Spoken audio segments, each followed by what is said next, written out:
This episode, it rains in England. And to be fair, I did warn you about that in the previous video, but we get up to some vacuum exhilaration nonetheless, and I get help at the workshop. This series is the story of the new amphibious Arctic vehicle project named Bernard. Building on ideas, skills and questions raised during the Allen lifeboat conversion, as a team we will share all those moments needed to get Bernard up north, onto the ice and making himself useful. We've organised those. Got some stuff. Perfect. And then if we do one of resin, that'll be the one that we'll use. That should be clean. And then actually probably won't use that fast one because we want a little bit of more working time. Let's just get that over here. That will go first.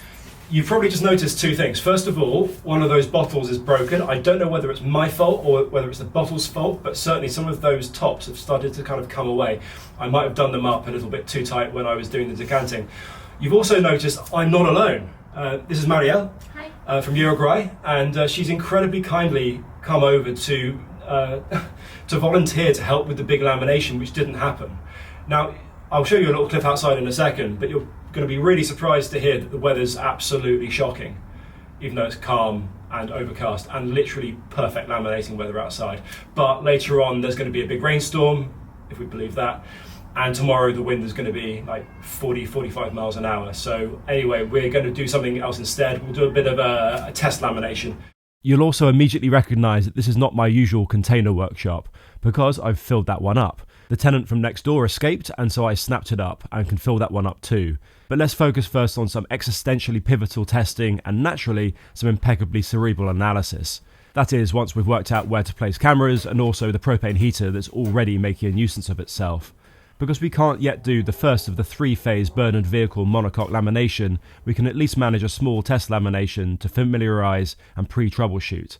Carefully watched by those decanted bottles of Gurit Ampreg 30 epoxy resin, an extra slow grade hardener. I'd even been organised enough to have all my long fabric scissors easy to hand, and just as well really as we have things to chop, but not before deciding on a base for the flat test vacuum bag consolidated lamination. I want to see how forgiving or indeed unforgiving a bag setup can be, so smooth finish MDF boards first, and then two small plastic sheets as a release surface. One polypropylene and one polyethylene. I'll leave the ridge in the middle ragged and stepped, so already potential to disrupt the layup. Okay, so this one can be oversized because the gum tape that goes around it doesn't really matter where it presses on, so this can be a little bit big. Like that, all the way up, that'd be perfect. The first simple job is to cut a rectangle of vacuum bagging film. You've got to handle this with care, as accidental punctures may even lead to the first ever true obscenity voiced on my channel. Let's avoid that though, as the YouTube gods don't like it. This bag comes as an envelope, but for flat layups like this you can of course slice it to shape, and a little oversize. Too big is fine, too small leads to ruin. This of course is the uppermost layer, and underneath we need to position a whole load of other functional consumables. This is a large roll of polyester breather layer. It's non-woven and resists being collapsed under the power of a vacuum, so air can flow through it. So this stuff here is breather, and it's another way basically that we can go through an awful lot of one-use consumables and add to plastic waste around the planet, which is kind of sad, but it is necessary because when you're applying a vacuum bag is over there, what you really need to be able to do is have air pulled through the entire part all the way to the exit port where the air is then being pulled into the vacuum assembly itself.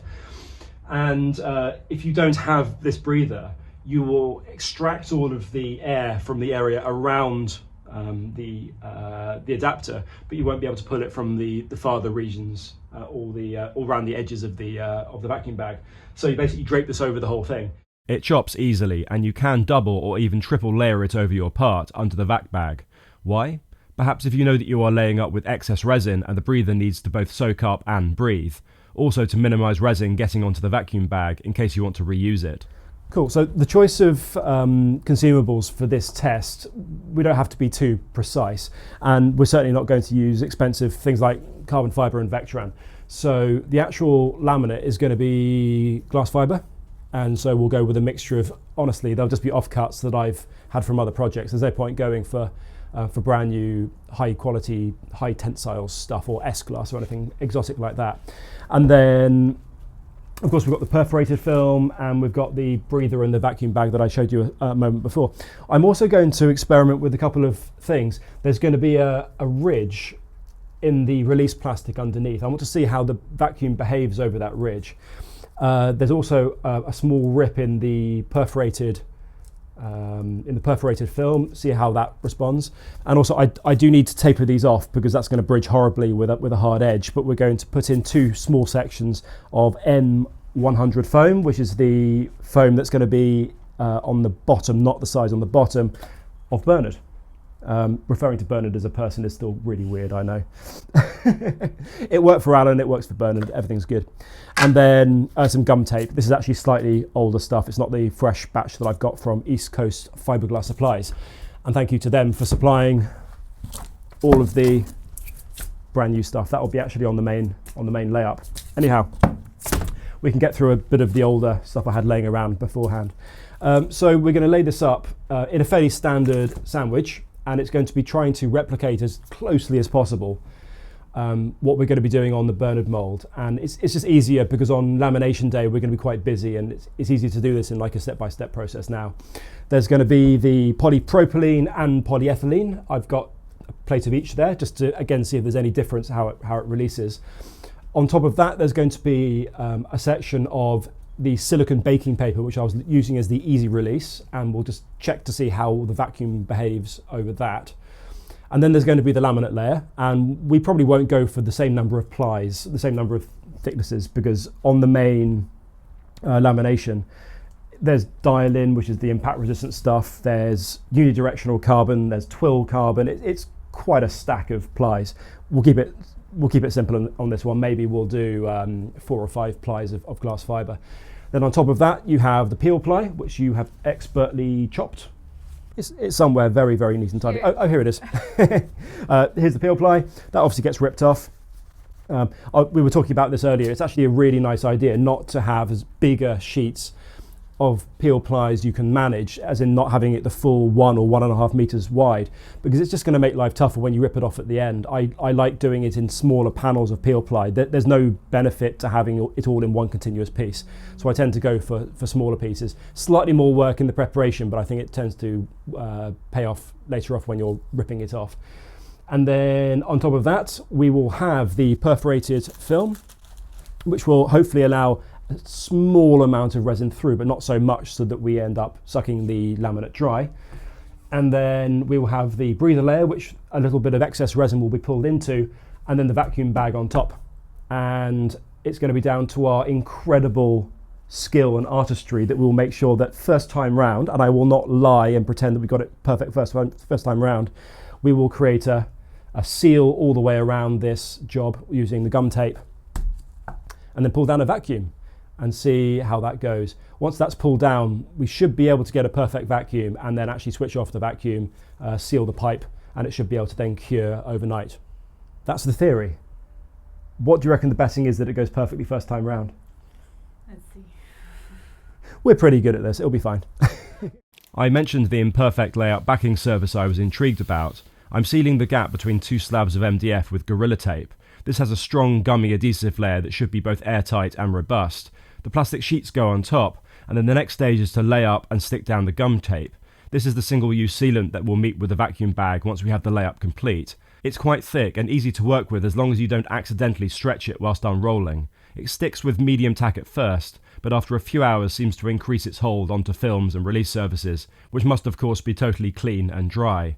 I'm experimenting with radiused corners versus stopping at the corner, cutting, and then starting again at 90 degrees with an overlap. Of course, you leave the protective back tape on the gum so that it's clean and free from grabbing onto things prematurely, or worse, contamination with resin, dust, fibres and so on. There were only occasional distractions. Okay, so just as it's starting to rain outside, and this is the beginning of what's going to become apparently an apocalyptic rainstorm, we're going to start the lamination. I'll do an overview of it with time lapse, and I'll sort of talk you through it, but then I'll show you little details as we go along, and we'll try not to get the cat under the bag and vacuum it onto our part, because I don't think he would appreciate that. There he is. He's such a weird cat. He's so noisy. Very vocal. Enough then with our shameless and unsolicited aspersions as to the cat's activities and intentions. Instead, this is how I measure how much epoxy resin we need.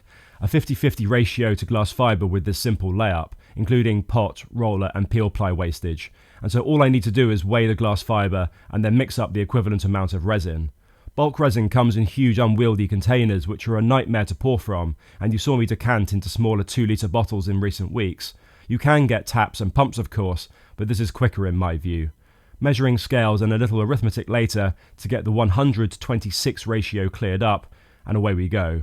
Not all resins have an extra slow hardener available, and this one is very thin even compared to other epoxy hardeners. Gurit even do a special ultra slow hardener, but the mechanical properties change a little with that one. As with any epoxy, the mixing has to be thorough, and then thorough again, and then a third time. Get right into the corners to make sure that we head off a failed cure. Alas, a minor problem. This is a really good example of where pouring goes slightly wrong. If you've got scales that have got probably at some point a little bit of resin sort of caught underneath, it jumps all the way from the 30s and 40s, and I was slowly pouring, and it jumped up to 75, and we need 65. And so easy solution to that, slightly more wasteful, not a big deal. You just add more resin at the correct ratio to get us back up to the 100-26 ratio. It's only going to get stronger and stronger and stronger according to the forecast, although it's slightly vindicating, because if the rain didn't come, then my decision to postpone the big lamination will be I look a little bit silly. So I'm kind of half pleased that it's starting to rain, but it's just a bit of a hassle. You are probably, with good reason, wondering why, with all these weather considerations and the fact that we had to delay that lamination day, why I don't just get what you Americans, Canadians would call a shop, what we would call a workshop, or a light industrial unit. Well, you guys have, let's just say, in most areas of North America, a lot more space. Just to give you a sense of an idea of what's possible over here, if I was to try and get myself a light industrial somewhere roughly near where I live, then it would cost me substantially more than my entire living costs here at home. So yeah, it's just not really a go. We don't have vast tracts of land where you can have sort of big, they're normally sort of metal-sided pitch roof workshops. It's really common for people to have them on their own land if you live in, rural Canada, somewhere in the Midwest, wherever. Yeah, we just don't really have that kind of facility here, and so I am limited. Now, if you want to help that become a reality, do get in touch. Any landowners in Southeast England, or those of you who would like to help obviously contribute to the channel, it will help the amount of space and the facilities that I have. But yes, I'm just making the very best of the situation as I can make it at the moment with the limited funds that we have available for Project Bernard. And I'm trying to channel the funds as wisely as I possibly can so that we don't have the lap of luxury for me. I'm trying to put the money into things that really matter and will drive the project forwards. I'm also sure that some of you have noticed that I've got a couple of quite exciting maps here and here. I'm not going to show you in too much detail what they are or what the routes are going to be. Anyway, see if you can have a guess to work out what I've been looking at here. It's not where Bernard is going. This is where I'm going to be going with a friend, and we're going to be skiing for a very, very long way.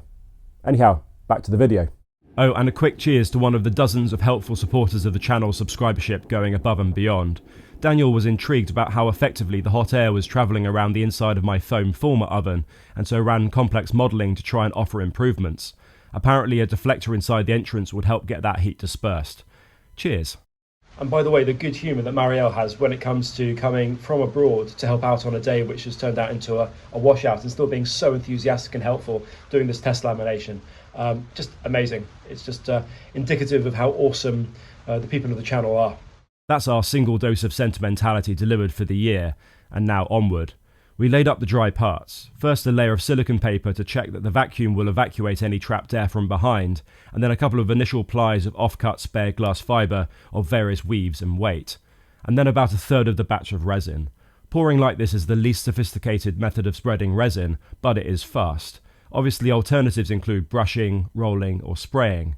Spraying, my choice for Bernard, is overkill here, so I'm using just one of my many short fibre rollers to spread it all out. I have these rollers standing by in case of power loss or any compressor or spray related catastrophe. The first layer is always the trickiest if you're foregoing spray adhesive, as semi-dry fabric has a tendency to want to shift or lift up. It gets easier once onto subsequent plies. Of course, glass wets out extremely fast and goes near transparent, so it's easy to see where you've got enough, too little or even too much epoxy. Now for the rest of the glass on top. It can borrow any excess resin from below, but you then need to use common sense to know where to pour more resin. Don't neglect the edges. Easy to do. Something that I'm interested about finding out is about how well the vacuum pulls out tiny little trapped bubbles from between the plies. It should evacuate. If the air has a route to getting out, it should evacuate the air pretty effectively. So I'm going to intentionally leave a couple of small air bubbles in there and see whether it pulls them out or not. We'll see. Right, I'll get the final bit of resin on now. Prioritising the areas that were looking a little bit dry before. This is why pouring and rolling is really not the technique that I want to use for the main layout, but spraying this would be daft today. The OTT. Right, this area was dry, this area is definitely dry. And we made up a tiny little bit too much resin because of the scale error, and so I won't put it all down. These Teflon rollers obviously help compress, consolidate, purge air bubbles, and check for bridging or layout mistakes. They can also highlight areas that are overly resin rich. In the event of extreme over-application, you could sponge a little resin back up with a paper tissue or rag. I'm also looking to add a couple of test pieces of beveled core foam to check the system behaves properly. It's really important when you're putting core down to make sure that it's properly wetted out, because if you don't get a good epoxy bond between the laminate and the core, it just won't stick. Yeah. You have disaster. Sometimes, if this is wet enough, there'll be enough in there to stick to it, but it's a good idea to have a good layer of this. Also, on the main part, there are all those those slots cut in it, where glass fibre will pass through, and that will mean that once you get a final part, which is going to be laminate, core, laminate, the glass fibre passes through the core and holds the two together, so they can't separate. So, if that's wet, that's there. Now you see some little air bubbles have reappeared there, and that should be removable just with quite a lot of pressure. But again, let's remember where those were, and then once we'll see if they come back. If they do come back, and then we'll see whether, when the laminate's done, whether they've been pulled out. They should have done. I think it's mostly being caused by this ridge, which we've intentionally put in there. I know there should be enough resin to create a good film across the undersides, but you do not want a failed bond here. You can record yourself. Every time I turn the camera on, we just go into fits of giggles. Anyway, I will point you at what won't giggle. This is the sort of the test layout, and you'll see that there are loads of imperfections, and they're there on purpose. Obviously, there's a little bit of extra fabric around the foam cores, so that can be pulled down by the vacuum without bridging. There are a few small air pockets, normally around where actually this peel ply was folded. This is why folding is a really bad idea. It should be on a roll. And I'm going to see whether the vacuum solves a load of these problems by pulling out spare air or trapped bubbles. There's a few good examples here. There's one there. That was like an elongated one, which is coming from this, landmark on the top of the laminate. So I'm just really intrigued to see what the vacuum solves. We were just saying before, it's not magic. It won't, solve absolutely everything, but it'd be nice to get a good sense about what the vacuum is going to pull out and what it's going to leave to sort out for another day, or what, of course, you would then need to solve before putting the vacuum down. Okay, so with intentional imperfections marked and awaiting their fate, we can get the rest of the consumables that Mariel expertly prepared onto the piece. Perforated film first, and then the breather. The holes in the film let a little air and resin out, but not too much. Now for the super important vacuum bag, whose stretchiness impresses me. All I'm just going to show is the fact that if you pull this, it extends loads before it wants to break. Right. Oh, wow. Still won't hold. That's a lot. So it stays deformed, but it won't hold. So get something sharp, like that, and then you just pull slightly,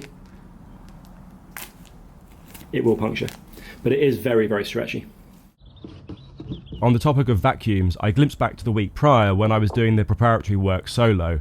I've not run them in a while, and so I renewed and checked the pump assemblies, oil levels, and clipped all the hose connections tightly. Some people only use friction fit for vac bagging, but I feel that the Allen story taught me a few things, and robust O-clip connections is one.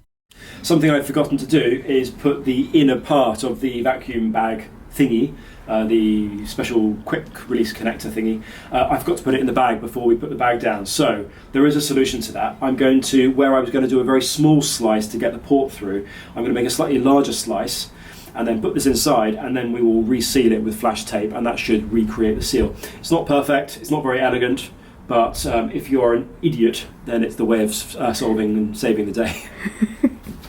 Okay. Once that surgical scar was closed up, I decided to place a little snip for the air exit route nearby, but not on the same bit of bag. I want the stretchy film to create a nice seal, free from the stiffer repair flash tape.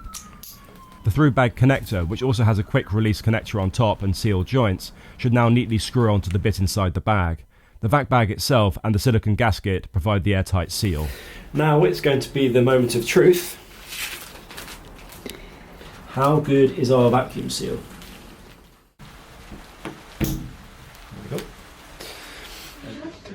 Right, the vacuum is here. This is one of the two vacuums that I have. This is the one that can pull down a 100% vacuum, or like 99.99% or whatever. It's the one that if you do run it dry, the oil runs dry because you've got an imperfect seal, you will damage it. This is not the forgiving one. I do also have a very forgiving vacuum which can deal with a leaky bag.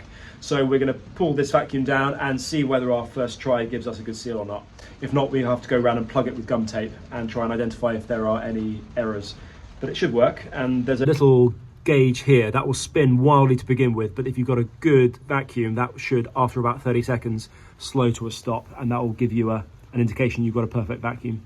This is fine for small bags like this, but a top tip from my contact at Gurit is that large bags can be drawn down most of the way with a normal vacuum cleaner, saving the life of the oil-fed composites vacuum, and then you use the proper machine for the final bit. So we do have a leak. We're not entirely sure where it is, and I think probably the best way to solve this one without having to rebag it will be to chop around the edge of the bag near the gum tape and then reseal it with either more gum tape or with Gorilla Tape, and that will then give us a perfect seal. And then at least that will mean that we are absolutely certain that it is not the apparatus, it's definitely the edge of the bag. And if we do it gradually, we'll be able to identify where it is, and then we can visually see where the mistake has been made. The flow indicator, shut-off valve and quick connectors are sealed perfectly, so it must be the bag somewhere. So what I'm doing now is just going tightly round all the gum tape, which is actually that's a bit faster, isn't it? And then we will re-tape that edge so that it's literally impossible for any air to get out, and that will then just confirm and make me absolutely sure that it's not the vacuum apparatus that's got a poor seal, because there are about 4 or 5 hose tails in there where I sealed it with the sealant tape, but I tested it with my finger and got a perfect vacuum, so I don't think that's the issue. It's going to be one of the 2 pleats. We did 2 pleats here, which on a flat board you shouldn't really have to do pleats. So I'm 90% sure that they are our problem. But if I'm able to get a perfect seal by taping all the way around, then at least we have confidence in the rest of the setup. I taped each section at a time to try and identify where the leak is. Perhaps there are multiple, but if I can pinpoint it and I don't have a stethoscope on me now, then we can get a heads up as to what to look out for visually on Bernard's much larger bagging job. It did cross my mind how hellish this process would be if chasing a leak on a 25 square metre lamination. Care taken initially saves later anguish.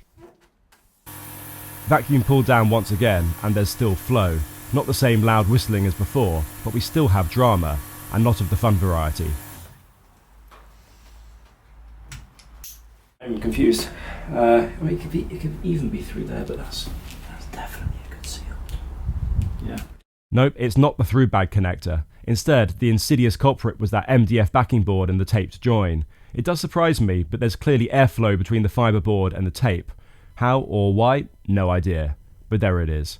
Luckily, since we have 7, or even in this temperature, 10 plus hours of working time with this epoxy, I can transfer the whole job onto a sheet of plastic and bag it again. Round 2.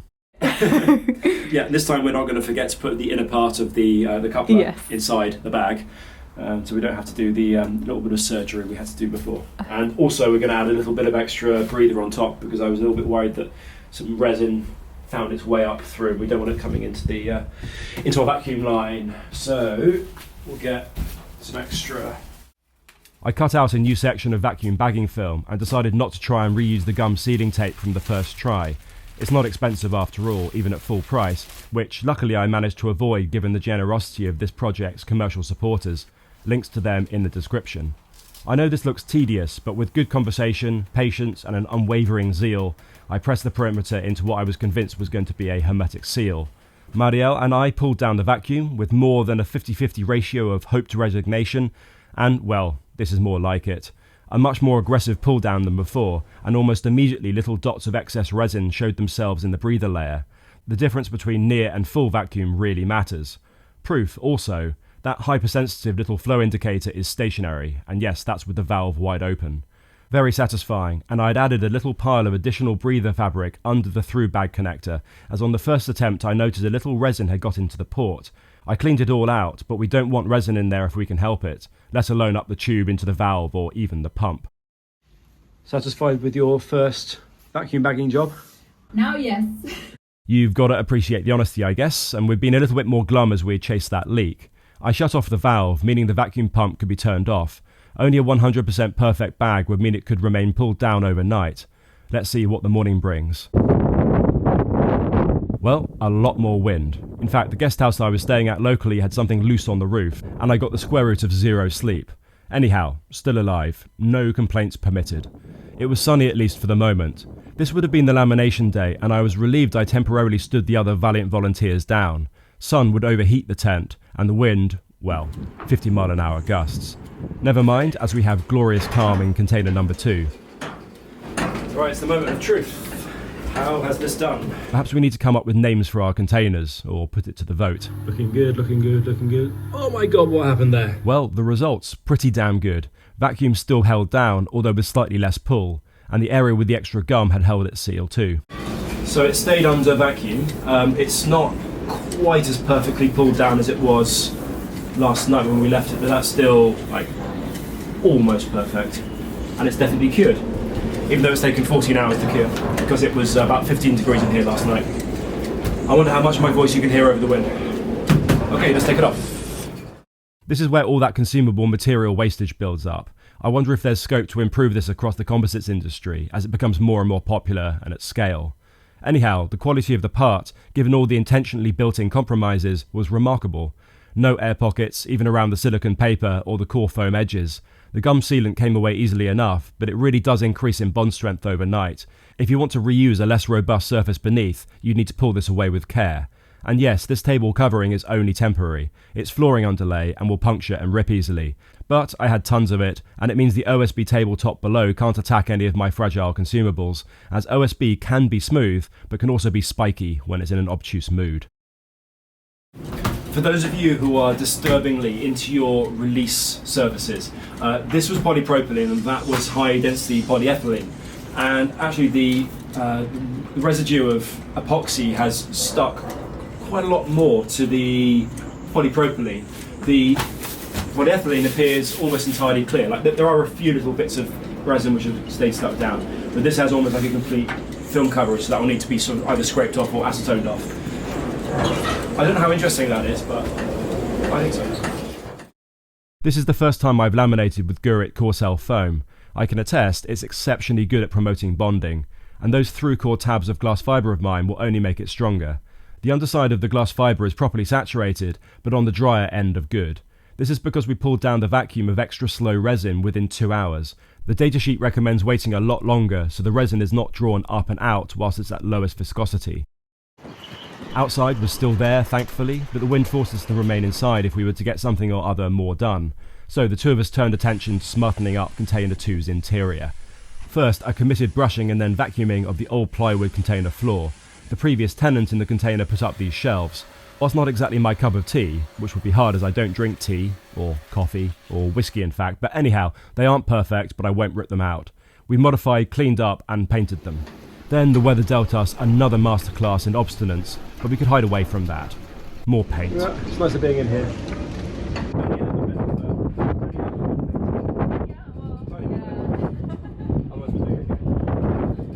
The walls aren't too bad, but to sort out surface rust, brighten the place up, and generally add joyfulness, let's roll on some basic oil-based container paint. Much better. There we go, the critical stage of the day. You're not at all painted. No. All right. Like that. There we go. That's the technique we've been looking for. Then the reason for cleaning up the floor. I may do this in the other container too. Having done an anti-mould wood treatment and then let that dry out, I think we can seal, protect and brighten up the floors. So fun. This is the kind of high production value you've got used to on my channel. Man holding iPhone under table whilst rollering with the other hand. To finish off, there's some annoying long and large stuff that I've evicted onto the roof. Cheers to Mariel for helping out with all that. No small thing, and she's decided to return with other volunteers for another lamination day when the weather is better. I'll make sure that's soon. Bye.